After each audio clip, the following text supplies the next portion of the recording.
लिसानियात से मुतालिक अहम तसानीफ़।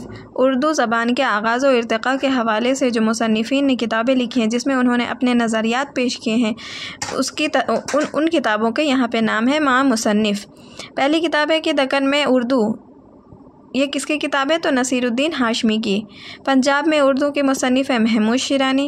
मुक़द्दिमा तारीख़ ज़बान उर्दू के मुसन्निफ़ है मसूद हुसैन ख़ान। इसमें उन्होंने नज़रिया दिया था कि उर्दू जो है नवाए दिल्ली में पैदा हुई है। उर्दू ज़बान और लिसानियात, उर्दू की तालीम के लिसानी पहलू, ये गोपी चंद नारंग की किताब है।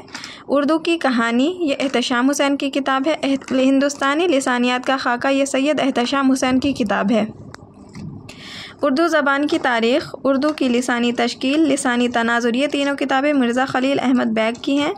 आम लिसानियात, लिसानी मुताले, ज्ञानचंद जैन की किताब है। हिंदुस्तानी लिसानियात, ये मुहिउद्दीन क़ादरी ज़ोर की किताब है। उर्दू का इब्तिदाई ज़माना, ये शमशुर रहमान फ़ारूक़ी की किताब है। ज़बान और क़वायद, उर्दू कैसे लिखें और उर्दू इमला, ये तीनों किताब रशीद हसन ख़ान की हैं।